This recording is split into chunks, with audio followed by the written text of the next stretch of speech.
नमस्कार, स्वागत है आपका इंडिया डेली पर। मैं हूं आपके साथ पलक सहगल और आप देख रहे हैं हमारा खास कार्यक्रम स्वस्थ रहो मस्त रहो। आज हम अपने इस खास कार्यक्रम में बात करेंगे स्किन एलर्जी की। हमारे शरीर में स्किन सबसे सेंसिटिव पार्ट होता है। स्किन को लेकर बढ़ती कई थोड़ी भी लापरवाही भारी पड़ सकती है। कई बार लोगों को स्किन एलर्जी की दिक्कत भी हो जाती है। इसके कारण शरीर के अलग अलग हिस्से पर खुजली जैसी समस्या, सनस्पॉट्स जैसी समस्या, रैशेस जैसी समस्या जो है वो होने लगती है।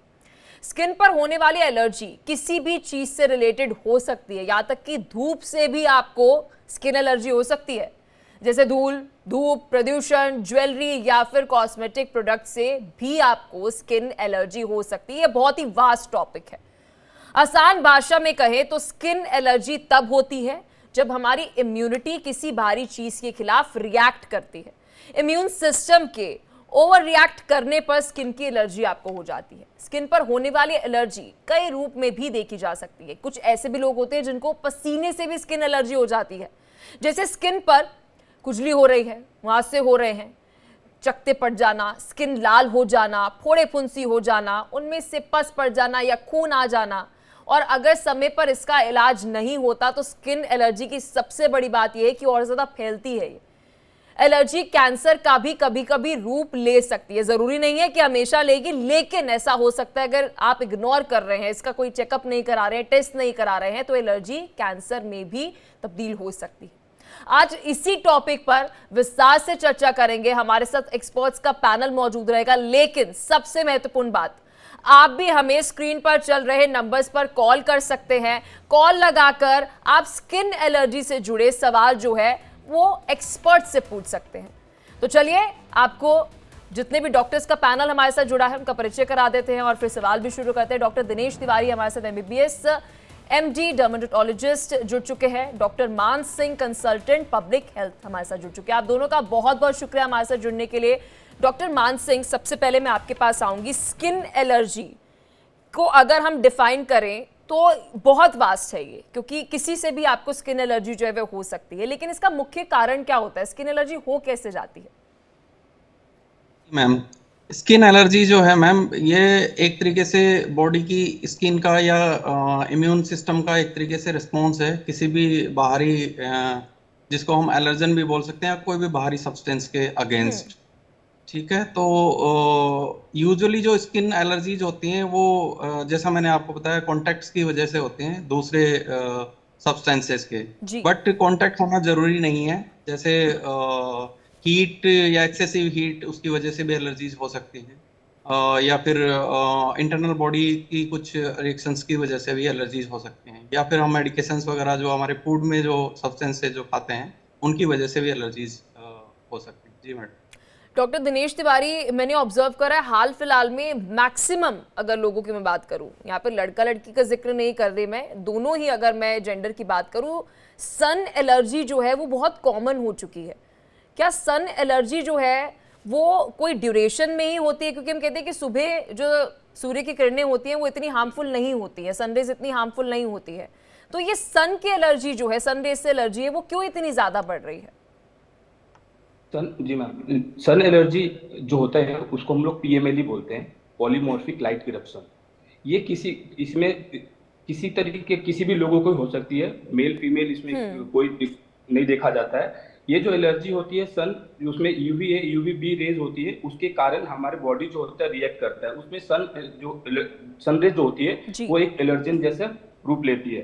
तो इस बीमारी का पहचान करना आवश्यकता है, क्योंकि ये बीमारी अगर टाइम पे नहीं इसके इलाज लिया जाए तो ये बढ़ते जाएगा और काफी परेशानी होती है। इसका मुख्य लक्षण जो होता है, गर्दन पे, हाथ के हिस्से जितने पे सन की रोशनी पड़ती है, किरणों की रोशनी पड़ती है, वहां पे खुजली, छोटे छोटे दाग और स्टार्ट होना शुरू हो जाता है। तो सन एलर्जी बहुत ही एक तरह से बहुत कॉमन बीमारी है जो कि लोग समझ नहीं पाते हैं, और इसका बचाव भी बहुत आसान है। सनस्क्रीन लगाना है, तो अपने डर्मेटोलॉजिस्ट को कंसल्ट करना है, और जो भी है उनके मॉइस्चराइजर यूज करना है, माइल्ड स्टेरॉइड यूज कर सकते हैं, तो उसे बचा जा सकता है। ठीक है, हमारे साथ डॉक्टर दिनेश तिवारी एक कॉलर भी जुड़ चुके हैं। कॉलर का नाम अंजू है। क्या है आपका सवाल? जी अजय श्रीवास्तव, आपका सवाल क्या है? मैम मैं ये पूछना चाहता हूँ कि स्किन पे दाने हैं बहुत ज़्यादा हो रखे हैं, वो सही नहीं हो रहे हैं, तो क्या हो सकता है उसमें प्रॉब्लम? ठीक है, डॉक्टर मान सिंह, दाने हो रहे हैं फेस पर और वो ठीक नहीं हो रहे हैं, क्या सोल्यूशन है?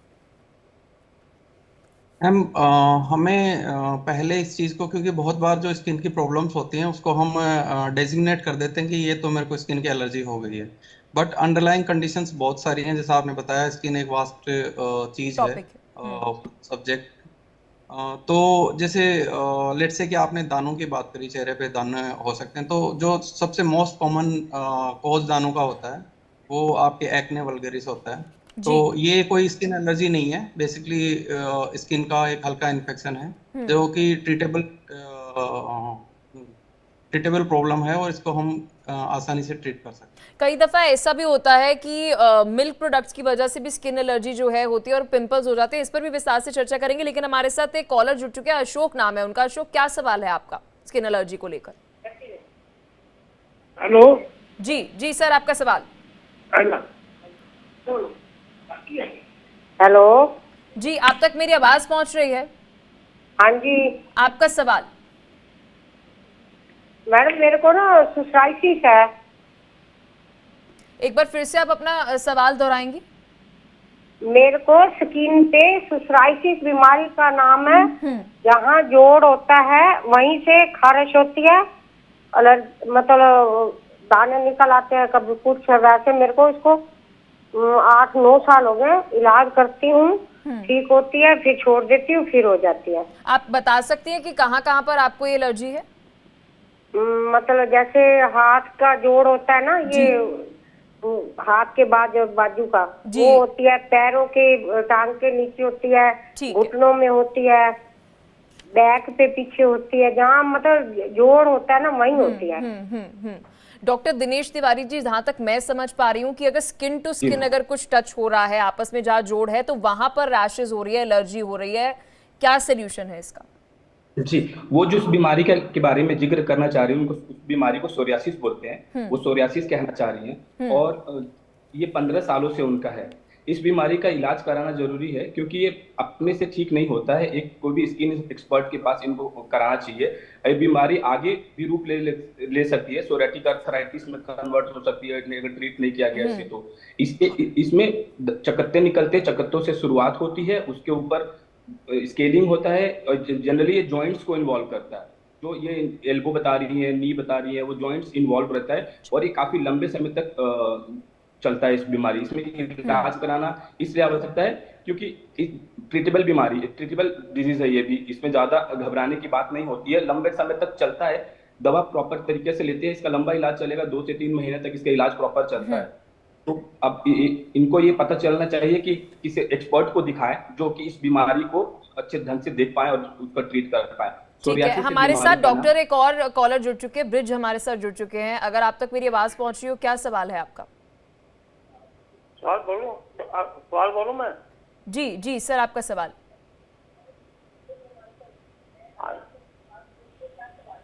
सवाल ये है सर, पहले मैं आपको नमस्कार करता हूँ जी। दूसरी बात यह है कि मेरी पीठ पर और मेरे बाजू पर कुछ काले निशान उमड़ आए थे, काले निशान आ गए थे। तो मैंने जब डॉक्टर से पता कराया और टेस्ट भी करवाया तो वो मैकुलर एमेलाइडोसिस निकला। तो मैकुलर एमेलाइडोसिस के लिए उन्होंने एक ट्यूब लिखी, क्लोबेटासोल। और क्लोबेटासोल ट्यूब लगाने के बावजूद भी 10-15 साल हो गए हैं, वो मैकुलर एमेलाइडोसिस ठीक नहीं। तो कृपया मुझे बताएं मैं क्या करूं, ठीक हो नहीं रहा। तो डॉक्टर मान सिंह, आपने अगर सवाल सुना हो तो इसका सोल्यूशन क्या है, क्योंकि बहुत लंबा समय हो गया और ये ठीक नहीं हो रहा है। जी डॉक्टर। मैं इनके सवाल को मैं सही से समझ नहीं पाया हूँ, लेकिन मोस्ट प्रॉब्ली क्या बैक पे कोई रैश बता रहे हैं क्या? जी जी, कह रहे हैं कि धब्बे हो रहे हैं पीछे बैक पर, और उसका इलाज इन्होंने कराया लेकिन वो ठीक नहीं हो रहा है। ठीक है, तो यहाँ पे मैं अगेन आपको मोस्ट प्रोबेबली बैक के धब्बों की बात कर रहे हैं। अगर हम अगेन यहाँ पे 2 चीज़ों में जाएंगे कि या तो जो एलर्जिक जो कंडीशन होती हैं वो यूजुअली से लास्ट नहीं करती हैं, लेकिन ये प्रोबेबली अगेन कोई इन्फेक्टिव पैथोलॉजी होती है जिसको हम पिटियासिस बोल सकते हैं, पिटियासिस वर्सिकोला। और इसमें क्या है कि लंबे टाइम तक अगर साफ सफाई का इस तरीके का पूरा ध्यान नहीं रखा जाता है तो ये रिपीटेटिव इन्फेक्शन होते हैं, बहुत नोटोरियस होते हैं ट्रीट करने में। तो सम टाइम वो भी एक कोज हो सकता है। तो मुझे लगता है कि एक्सपर्ट डर्मेटोलॉजिस्ट के पास में एक बार इसको अपना दिखाएं। एंड जो पिटियासिस वर्सिकोलर को ट्रीट करने के लिए जो इम्पोर्टेंट एस्पेक्ट है वो है कि कंप्लीट ट्रीटमेंट लिया जाए। जो क्लोथ्स आप पहले से इस्तेमाल कर रहे हैं उनको बिना साफ सफाई के दोबारा से ना इस्तेमाल करें, नहीं तो फिर वो एग्जिस्ट करता ही जाएगा ऐसे कैसे। एक कंडीशन ये हो सकती है। दूसरा ये भी हो सकता है कि इनको कांटेक्ट की वजह से या फिर कोई क्लॉथ की एलर्जी की वजह से हो, लेकिन वो भी इतना लास्ट नहीं करता क्योंकि क्लॉथ्स चेंज होते रहते हैं समय के साथ में। ठीक है, हमारे साथ एक और कॉलर रिचा जुड़ चुकी है एमपी से। मैं इसमें कुछ जोड़ना जी जी जी, बोलिए सर। जी, जिस बीमारी का वो जिक्र कर रहे थे उसको मैकुलर एमाइलोइडोसिस कहते हैं। इस बीमारी का भी इलाज है। इसमें क्या होता है कि इनको ये ट्रीटमेंट ले रहे हैं, इसमें क्या होता है काले धब्बे पड़ जाते हैं हाथ पे और घुटने के नीचे पैरों पे जो होते हैं। ये बीमारी का भी इलाज है। इसमें थोड़े से एक्सफोलिएटिंग एजेंट यूज होते हैं और साथ में स्टेरॉइड यूज होता है और साथ में कुछ खाने वाली दवाई चलती है। कुछ खून की जांच होते हैं, पहले वो हम कराते हैं, उसके बाद खाने की दवा इसमें देते हैं। तो ये बीमारी भी ट्रीट किया जा सकता है। इनको ढंग से अच्छी जगह से इलाज लेना चाहिए। मैकुलर एमाइलोइडोसिस का ट्रीटमेंट होता है, पूरी तरह तो गायब नहीं हो जाता, लेकिन 60 से 70% ये कम हो जाता है। जो कालापन दिखता है उसमें 60 से 70% की कमी आ जाती है, जो कि इतनी जल्दी नोटिस नहीं होता है इलाज लेने के बाद। लंबा इलाज चलता है, इसमें भी 2 से 3 महीने तक चलता रहेगा। उनको लगाने की भी दवा दी जाएगी और खाने की भी दवा दी जाएगी। ठीक है, मैकुलर एमाइलोइडोसिस है। यस जी मैम। हमारे साथ एक और कॉलर एमपी से रिचा जुड़ी हुई है। रिचा, अगर आप तक मेरी आवाज पहुंच रही है, आपका स्किन एलर्जी को लेकर क्या सवाल है? जानना चाहती हूँ कि मेरी गर्दन पर अभी मतलब 1 वीक से मेरी गर्दन पर बहुत वाइट स्पॉट दिख रहे हैं। ज्यादा नहीं है, 4-5 स्पॉट है, पर वो मुझे समझ नहीं आ रहा किस चीज से और मुझे किस चीज क्या यूज करना चाहिए जो वो चले जाएं। रिचा, क्या सिर्फ स्पॉट्स, छोटे छोटे व्हाइट स्पॉट्स आ रहे हैं या फिर वहाँ पे आपको इचिंग हो रही है, कुछ आपको फील भी हो रहा है? कुछ भी नहीं हो रहा है, एक नॉर्मल सा, जैसे बच्चों को बोलते हम कि स्किन पर की कीड़े हैं पेट में तो व्हाइट स्पॉट दिखते चेहरे पे, इस टाइप से मुझे गर्दन पर पीछे की साइड दिख रहे हैं। ठीक है doctor Dinesh Tiwari, white spots हैं, कोई ऐसा सिम्टम नहीं है कि इचिंग हो रही है, कुछ सिर्फ स्पॉट्स आ रहे हैं पिछले 1 और सिर्फ 1 वीक से है। बहुत ज्यादा डार्क नहीं है, बहुत लाइट है। जिक्र किया जी डॉक्टर दिनेश। पिटियासिस वर्सिकुलर एक कॉज हो सकता है कि जो कि एसिम्प्टोमेटिक होता है, उसमें कोई खुजली नहीं होती है, कोई इसके लक्षण नहीं होते, सफेद दाग होता है गर्दन के पीछे होता है, जिसको हम लोग बोलचाल की भाषा में सिवला बोलते हैं। अलग अलग जगह पे अलग अलग लोकल लैंग्वेज में बात बोला जाता है इस बीमारी का नाम, पर ये पिटियासिस वर्सिकुलर का लक्षण है सफेद दाग बिना किसी खुजली का। पिटियासिस वर्सिकुलर बेसिकली फंगल इंफेक्शन है, तो उसका ट्रीटमेंट यही है कि एंटी फंगल को यूज करें। पहले तो डॉक्टर को दिखा के पहले बीमारी के बारे में पूरी तरह से पता लगा है, उसके बाद वो एक एंटी फंगल शैम्पू का यूज कर सकते हैं। और इसका यही है, बच्चों में पिटियासिस एल्बा के नाम से जाता है जो गाल पे होता है, और बड़ों में जो होता है वो पिटियासिस वर्सिकुलर हो जाता है। और मुझे लगता है कि doctor Dinesh Tiwari, skin allergy की सबसे बड़ी बात यह है कि जब तक आप सामने से ना देख लें या फिर फोटो ना देख लें तो आप सही तरीके से उसका अंदाजा नहीं लगा सकते कि ये क्या एक्यूरेट स्किन एलर्जी है। हमारे साथ एक और कॉलर जुड़ चुके हैं पुणे से, चांदनी हमारे साथ जुड़ी हुई है। चांदनी, क्या सवाल है आपका? नमस्ते मैम। जी नमस्कार मैम। मुझे ना जितना सेंसिटिव एरिया है ना वहाँ ना मुझे बड़ा सा पिंपल्स होता है और उसमें पस भी होता है। ठीक है डॉक्टर मान सिंह, जो सेंसिटिव एरिया है वहां पर पिंपल्स होते हैं लेकिन पस वाले पिंपल्स होते हैं, ये प्रॉब्लम है। ठीक है मैम। यूजुअली जो सेंसिटिव एरियाज होते हैं वहाँ पे स्वेट ग्लैंड, सॉरी अपने ऑयल ग्लैंड्स होते हैं मैडम, तो एसिस ग्लैंड्स, तो उनमें इन्फेक्शंस का होना आम बात है, और इन्फेक्शंस होने की वजह से ये सेबेसियस सिस्ट्स बनती हैं। तो इसके लिए बेसिकली ये है कि हम जो लोकल हाइजीन है उसको अच्छे से मेंटेन करें। अगर लोकल हाइजीन को मेंटेन करें तो इनकी फ्रीक्वेंसी में कमी आएगी, और जो इन्फेक्शन है उनको भी हम इफेक्टिवली पूरा कंप्लीट ट्रीटमेंट करेंगे तो भी इनके रेपुटेशन में कमी आएगी। जी मैडम। क्या पिंपल्स को, देखिए डॉक्टर मान, मैं इससे पहले भी आपसे सवाल पूछ रही थी, कॉलर हमारे साथ जुड़ चुके थे, आप इस पे थोड़ी रोशनी डालिएगा। क्या पिंपल्स का डेयरी प्रोडक्ट से भी कोई कनेक्शन होता है? मैंने देखा कि आजकल डेयरी प्रोडक्ट्स की वजह से बहुत सारी स्किन एलर्जीज जो है वो लोगों को हो रही है। जी जी मैडम, मैं जैसे आपको बताया ये सेबेसियस ग्लैंड से संबंध रखते हैं ये प्रॉब्लम्स। तो dairy products are the main source और mainstay of the source of fat in our वो। तो सेबेसियस ग्लैंड से जब किसी की ऑयली स्किन होती है तो उसको भी हम एज ए होम रेमेडियल बोलते हैं कि आप कम तेलीय चीज़ों का इस्तेमाल करें, या एटलीस्ट टॉपिकली आप कम ऑयली चीज़ों का इस्तेमाल करें, या कुछ ऐसे सोप्स इस्तेमाल करें जिनसे कि जो ऑयली स्किन को सूट करते हो, मतलब थोड़ा ड्राई स्किन रख। ठीक है, हमारे साथ डॉक्टर एक और कॉलर जुड़ चुके हैं, मूलचंद जी हमारे साथ जुड़े हैं। कॉलर, क्या सवाल है आपका सर? जी जी सर, आपका सवाल। सवाल के मिसिज के मेरे लिए बहुत ज्यादा वो एलर्जी हो जाती है कमर में और हाथों में, बहुत इलाज करा लिया, बहुत दवाई खा ली, ठीक नहीं होती जी। किस तरह की एलर्जी होती है, अगर आप इस पर थोड़ी सी विस्तार से बता पाए? जैसे कि दांत हो जाते हैं ना जी, फैलने लग जाता है, फैलते फैलते दूर तक फैल जाता है, गोला बन जाता है और उसमें खारिश बहुत होती है जी। देखिए डॉक्टर दिनेश तिवारी, क्योंकि जिस तरह से सिम्टम्स बता रहे हैं मुझे लगता है ये it is the case of fungal infection, am I right? जी मैम, को क्या कह सकते हैं, टीनिया हो सकता है उनको, ग्रोइन एरिया में टीनिया ज्यादा होता है, गिलहरी के पास, पीछे बटक्स में, ये टीनिया का मोस्ट कॉमन लोकेशन है। वो हो सकता है फैलने वाली बीमारी है, एंटी फंगल के यूज करना है। डॉक्टर को दिखाने के बाद अच्छी तरह से पहले बीमारी के बारे में जानकारी लेना है कि कौन सी बीमारी है वो, उसके बाद हमें उसका ट्रीटमेंट लेना है। उस एरिया में एक दो ही बीमारियां जो होता है, एक लाइकन प्लेनस हो सकता है, उस कमर के पास ऊपर में होता है, सोरियासिस हो सकता है, नहीं तो फंगल इन्फेक्शन होता है। फंगल इन्फेक्शन जो होता है वो गोल गोल सा चकत्ते बना के आएगा, उसमें थोड़े से भूसी जैसा कुछ निकलेगा, स्केलिंग जो बोलते हैं, स्केलिंग होगा, स्केलिंग का पार्ट होता है, खुजली बहुत ज्यादा होती है टीनिया के इन्फेक्शन में। तो फंगल इन्फेक्शन के लिए मैम वो काफी कॉमन लोकेशन है वो। हमारे साथ एक और कॉलर जुड़ चुके हैं, बाबूलाल जी हमारे साथ जुड़े हैं। कॉलर, क्या सवाल है सर आपका? ये जो आपकी दाद तो होती है, ये आपकी कैसे है? सर आपकी आवाज मुझ तक सही तरह से नहीं पहुंच रही है, एक बार फिर से दोहराइए अपना सवाल। ये जो दाद खुजली का बता रहे हैं, जी जी, ये मेरे कब 3-4 सालों से है। देखिए अब हम रेपिटेटिव देख रहे हैं डॉक्टर दिनेश की, ये केस बार बार आ रहे हैं कि फंगल इन्फेक्शन का ये थर्ड कॉलर है हमारे पास, ये इतना कॉमन क्यों है और इसकी ओटीसी क्या होती है, अब आप ये बता ही दीजिए।